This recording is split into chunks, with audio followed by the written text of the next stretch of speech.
السلام علیکم۔ سلجوقوں کے عروج کی اس نئی ایپیسوڈ میں آپ سب دوستوں کو خوش آمدید کہتے ہیں۔ دوستو، ہماری پچھلی قسط کے آخر میں آپ نے دیکھا کہ چالاک فردوس خادمہ ایلچن خاتون کے جاسوس تک کامیابی سے پہنچ جاتی ہے، اور ہماری آج کی اس قسط کی شروعات باطنی سربراہ عبد المالک سے ہوتی ہے، جو کہ جنگل میں موجود جڑی بوٹیاں تلاش کر رہا ہوتا ہے، اور اس دوران حسن صباح اپنے گھوڑے پر سوار یہاں پر پہنچ جاتا ہے۔ حسن آتے ساتھ اپنے دائیں اعلیٰ سے کہتا ہے غزالی کو ابھی تک دفن نہیں کیا گیا ہے اور اس کی موت کا ابھی اعلان نہیں کیا گیا ہے، مجھے شک ہے کہ یہ نظام الملک کا کھیل ہے۔ جبکہ عبد المالک کہتا ہے تم بیکار میں فکر نہ کرو حسن، نظام الملک ایک عالم کی حفاظت بھی نہیں کر سکا، وہ ذلیل ہوا ہے اور اس ذلالت کو چھپانے کے لیے وہ غزالی کا جسم چھپا رہا ہے۔ عبد المالک جڑی بوٹیاں تلاش کرتا جاتا ہے، لیکن حسن صباح کہتا ہے اگر اس میں کوئی کھیل ہے تو جس آدمی نے غزالی کو مارا ہے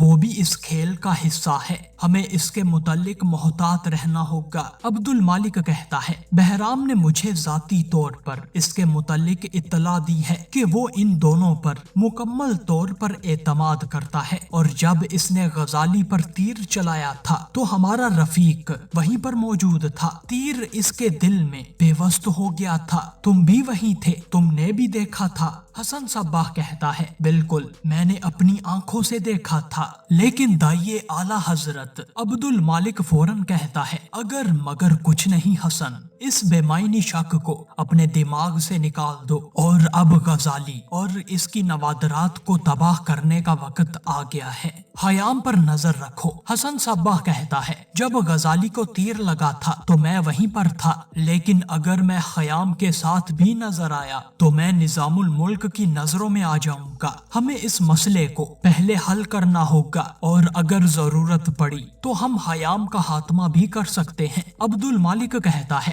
نہیں، اگر ہم غزالی کو مارنے کے بعد عمر خیام پر وار کرتے ہیں تو ہم بہت زیادہ نظروں میں آ جائیں گے، تمہاری بات پر عمل نہیں ہو سکتا۔ لیکن حسن صباح اپنے دائی کو بلاتا ہے اور کچھ کہنے ہی لگتا ہے، لیکن عبد المالک غصے کے ساتھ حسن کو خاموش کرا دیتا ہے اور کہتا ہے میرا حکم اٹل ہے حسن، مجھے دہرانے پر مجبور نہ کرو، جب تک میں تمہیں حکم نہیں دیتا تم کبھی کچھ نہیں کر سکتے، سمجھ گئے ہو کیا؟ حسن صباح اپنا سر خم کرتا ہے اور یہاں سے چلا جاتا ہے، جبکہ عبد المالک بہت خوب کہہ کر فوراً اپنی تجوری اٹھاتا ہے اور یہاں سے چل دیتا ہے۔ جبکہ پھر دوستوں دوسری جانب ندی کے کنارے سپاہی سانجار دکھایا جاتا ہے، جو کہ اپنی تلوار کو زمین پر مار رہا ہوتا ہے، اور اسی دوران تورنا خاتون بھی یہاں پر پہنچ جاتی ہیں۔ سانجار اپنی تلوار میان میں ڈالتا ہے، جبکہ تورنا خاتون مسکراتی ہوئی سانجار کے پاس آ کر بیٹھ جاتی ہیں اور ایک رومال نکال کر سانجار سے کہتی ہیں یہ لو، یہ تمہارے لیے ہے، اب اپنے ادھورے کام کو مکمل کرو۔ لیکن دوستو سانجار اس دوران بڑا پریشان ہوتا ہے، جبکہ تورنا خاتون کہتی ہیں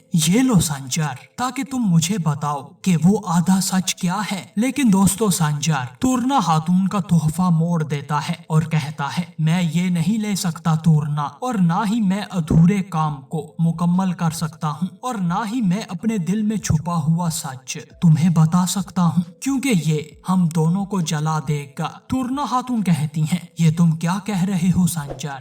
سانجار کہتا ہے میری راتیں بالکل تاریک اور دن دھندلے ہیں، میں کون ہوں یہ جاننے والے کم، پر میرے دشمن بہت زیادہ ہیں، ہر موڑ پر کچھ برا میرا انتظار کر رہا ہوتا ہے، اور اگر میں ایک دشمن سے جان چھڑواتا ہوں تو دوسرا میرے پیچھے پڑ جاتا ہے، مجھے نہیں معلوم کہ میری موت کس وقت ہوگی اور کیسے آئے گی، لیکن میں تمہیں تکلیف پہنچانے سے ڈرتا ہوں۔ تورنا خاتون پریشانی سے کہتی ہیں کیا اچھا ہے اور کیا برا ہے اس کا فیصلہ تم کیسے کر سکتے ہو؟ کیا تم نے پہلے مجھ سے پوچھنے کی ضرورت محسوس نہیں کی ہے کیا؟ سانجار کہتا ہے میں تمہیں اس आग में नहीं जलाना चाहता जिसके अंदर मैं कूदा हूँ तुरना, मुझे समझो। तुरना खातून कहती हैं, दवाइयों की जड़ी बूटियां हमेशा वीरान जगहों पर ही उगती हैं, लेकिन इन तक पहुँचने के लिए जहरीली जड़ी बूटियों को छूने का खतरा मोल लेना पड़ता है। मैं शिफा आसान जगहों पर नहीं ढूंढना चाहती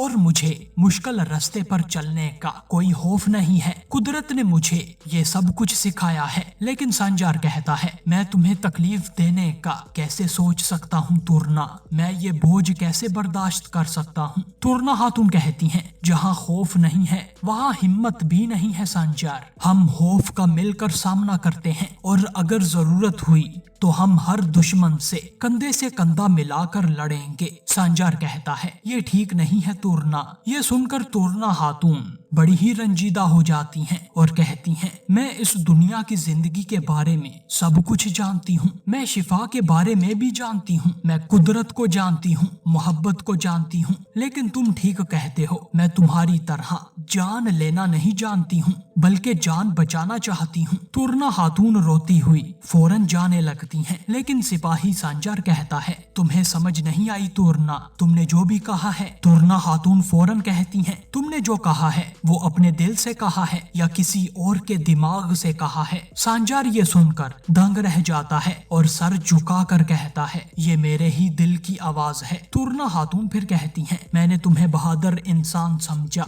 मैंने जिंदगी की राह में तुम्हारा हाथ थामने का सोचा, लेकिन तुमने पहले मुझे झूठी उम्मीद दिलाई और फिर बुज़दिलों की तरह पीछे हट गए। संजार कहता है, तुम्हारी बातें मेरे दिल को तीर की तरह चीर रही हैं। तुरना खातून कहती हैं, अच्छा तो फिर अब तुम्हें पता चलाना होगा कि मैं क्या महसूस कर रही हूँ। तुरना खातून फौरन रोती हुई यहाँ से चली जाती हैं, जबकि संजार अपने दिल पर पत्थर रख कर बस तुरना खातून को जाते हुए देखता जाता है। फिर दोस्तों दूसरी जानब हसन सब्बाह दिखाया जाता है, जो कि सादिक फिदाई से कहता है, गजाली को अभी तक दफन नहीं किया गया है और इसकी मौत का ऐलान भी नहीं किया गया है। किसी की भी मौत के बाद इतना इंतजार नहीं किया जाता है। इसे इस्फहान के कब्रिस्तान में भी दफन कर दिया होगा, लेकिन इन 2 दिनों में किसी को भी दफन नहीं किया गया है और वो मुर्दा खाने में भी नहीं है। सादिक कहता है, यानी कि गजाली नहीं मरा है।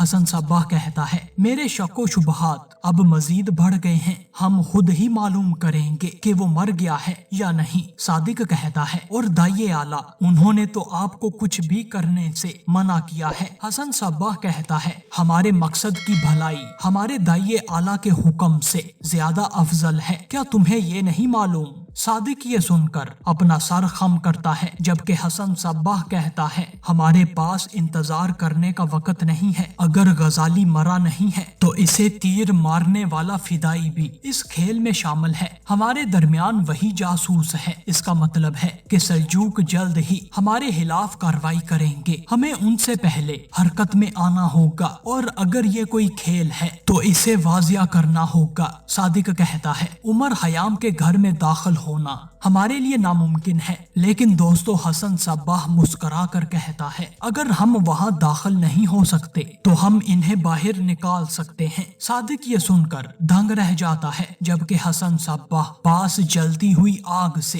एक सुलगती हुई लकड़ी उठाता है और इसे जमीन पर मकोड़ों के घर में घोंप देता है, जिसकी वजह से मिट्टी के इस छोटे से घर से कीड़े मकोड़े बाहर निकलना शुरू हो जाते हैं और हसन सब्बाह ये देखकर मुस्कुराता है। जबकि फिर दोस्तों दूसरी जानब फिरदौस हादमा दिखाई जाती है, जो कि हाँपती हुई अपनी बेगम साहिबा तैरकन खातून के पास आती है और कहती है, आपका शक बिल्कुल ठीक था बेगम साहिबा, बाजार में एक कपड़े बेचने वाला ताजर है, वो इन्हीं का ही आदमी है। एक छोटी बच्ची जिसको मैंने इनकी बातें सुनने के लिए भेजा था, उसने मुझे वापस आकर बताया है कि कपड़ा बेचने वाला एलचन खातून से कह रहा था कि वो शेर के पिंजरे के बारे में बहुत जल्द पता चलाएंगे। तैरकन खातून फिर कहती हैं, वो कपड़ा बेचने वाला अब हमारे लिए काम करेगा, शेर के पिंजरे को खोलने का जो भी इरादा करेगा वो जल्द ही पकड़ा जाएगा। फिरदौस मुस्कुराती है,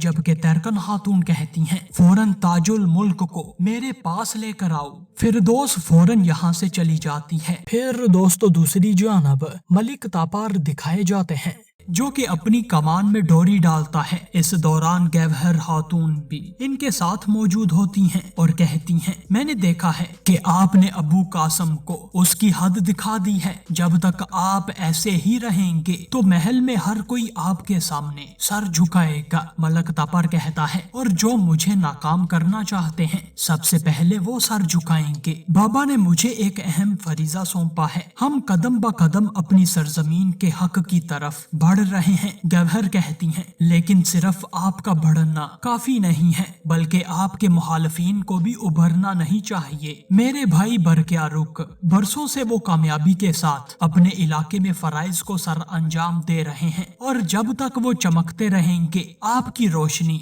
आंखों में दबी रहेगी। मलक तापार उठता है और कहता है, वो मेरा भाई है गवहर, मैं इसकी कामयाबी पर हसद और उसका हरीफ नहीं बन सकता। गवहर कहती हैं, मैं सिर्फ ये कह रही हूँ कि आपको भी मुहतात रहना होगा। वक्त आने पर अगर आपका सर झुका तो वो कभी भी आपको सर नहीं उठाने देंगे। मलक तापार अपनी कमान की डोरी का मुआयना करते हुए कहता है, तुम फिक्र ना करो, हम अपने हदफ की तरफ कदम ब कदम बढ़ते रहेंगे। पहले मुझे इस फर्ज को बाखूबी निभाने दो, इसके बाद हर किसी को असली तापार नजर आएगा। फिर दोस्तों शाम में अमीर ताजुल मुल्क और इसके सिपाही दिखाए जाते हैं, जो कि एल्चन खातून के जासूस को एक बंद कोठरी में जकड़े हुए होते हैं, और दुकानदार के भेस में ये जासूस कहता है, अमीर हजरत आप मुझसे क्या चाहते हैं? ताजुल मुल्क कहता है, तुम हमारे साथ गद्दारी करने की कीमत चुकाओगे, तुम एल्चन खातून के लिए काम करते हो। दुकानदार इससे इनकार करने की कोशिश करता है, लेकिन अमीर ताजुल मुल्क कहता है, खबरदार, इनकार करने की जुर्रत भी ना करना, हम तुम्हारे कबीले और तुम्हारे खानदान के बारे में भी जानते हैं। कपड़ा फरोश तुम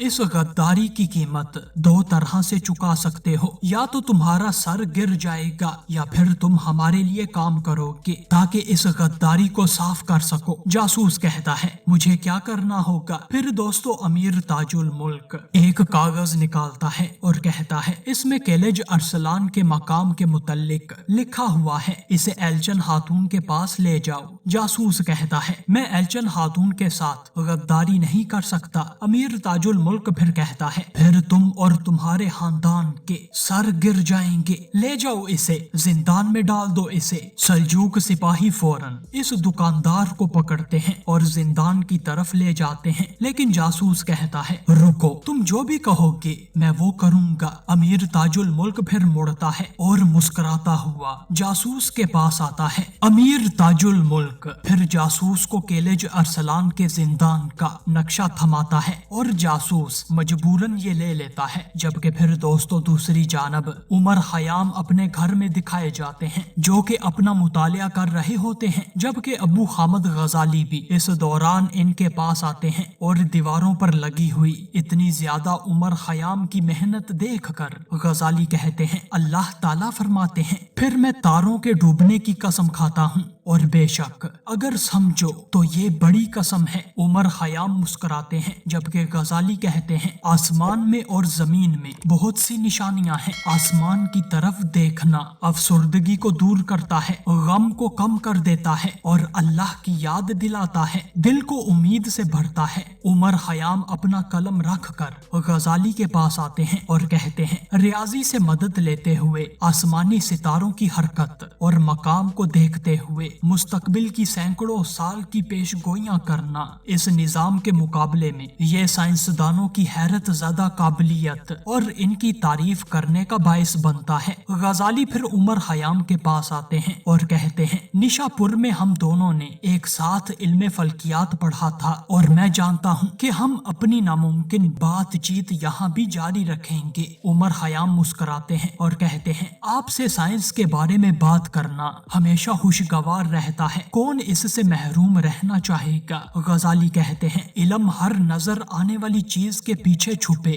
निजाम को देखना है और इन राजों को जानना है जो ये निजाम हमें जाहिर करता है। उमर खयाम कहते हैं, इसके अलावा और भी राज हैं जिनको हमने बेनिकाब किया है। इन रोशनियों से परे भी एक रोशनी है, तुमने जो हासिल कर लिया है इससे कभी भी मुतमईन ना हो, इससे आगे भी पढ़ो। इन सब के अलावा और भी बहुत कुछ है। गजाली अपना सर खम करते हैं, जबकि इनके घर के बाहर दो बातनी फिदाई आकर फौरन तेल छिड़कते हैं और सारी दीवारें तेल से तर कर देते हैं। फिर फिदाई छत के ऊपर जाते हैं और ऊपर भी इसी तरह हर तरफ मट्टी का तेल फेंकते हैं ताकि इस घर को आग लगाई जा सके। फिर दोस्तों हसन साब्बाह और सादिक फिदाई दिखाए जाते हैं। इस दौरान हसन साब्बाह के आगे आग की एक अंगीठी मौजूद होती है जो जल रही होती है और हसन साब्बाह इस जलती हुई आग से अपने तीर को जलाता है और फिर सादिक फिदाई से कहता है, दाइये आला हमारे इस काम की वजह से बहुत खफा होंगे।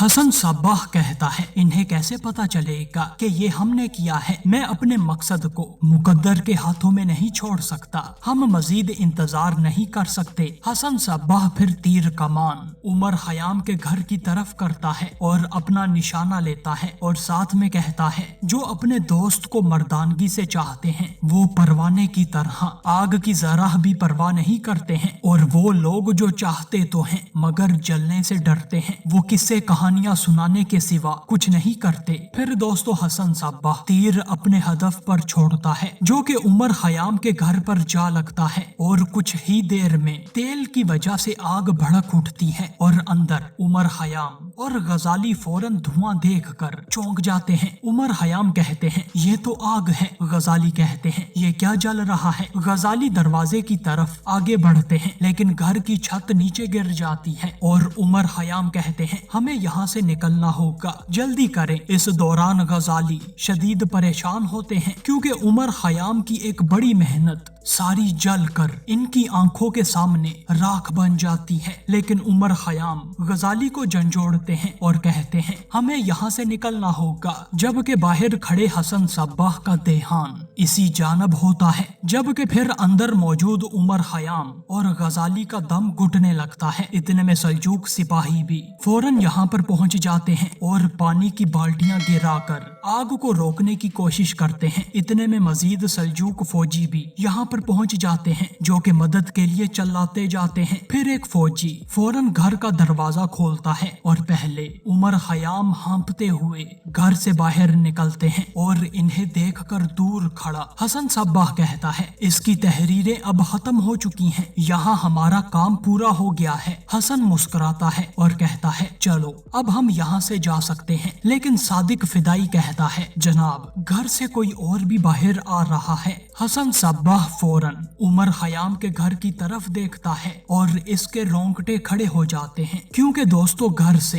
इस वक्त अब्बू खामद गजाली हाँफते हुए निकलते हैं और हसन के मुंह से गजाली नाम निकलता है और ये देखकर फौरन सादिक फिदाई अपनी तीर कमान आगे करता है और गजाली का निशाना लेता है। लेकिन हसन साब्बाह इसे रोक कर कहता है, ऐसा मत करना सादिक, क्या तुम्हें इतने ज्यादा सल्जूक मुहाफिज नजर नहीं आ रहे क्या? सादिक कहता है, तो फिर हम क्या करेंगे, अब हमें क्या करना चाहिए? हसन साब्बाह कहता है, हमें जल्दी से यहाँ से निकलना होगा, ये आग हमने लगाई है, ये दाइये आला को भी पता चलने दो, इन्हें मालूम होना चाहिए कि हम गफलत की किस दुनिया से वापस मुड़े हैं। इधर दोस्तों दूसरी जानब फौरन उमर खयाम और गजाली को लेकर सल्जूक फौजी महफूज मकाम की तरफ रवाना हो जाते हैं, जबकि दूर खड़ा हसन साब्बाह कहता है, गजाली को तीर मारने वाला आदमी वही हमें अंदर से मारेगा, चलो चलें, जल्दी करो। और दोस्तों यही हसन साब्बाह और सादिक के जाने के साथ ही हमारी आज की इस किस्त का इख्तिताम होता है।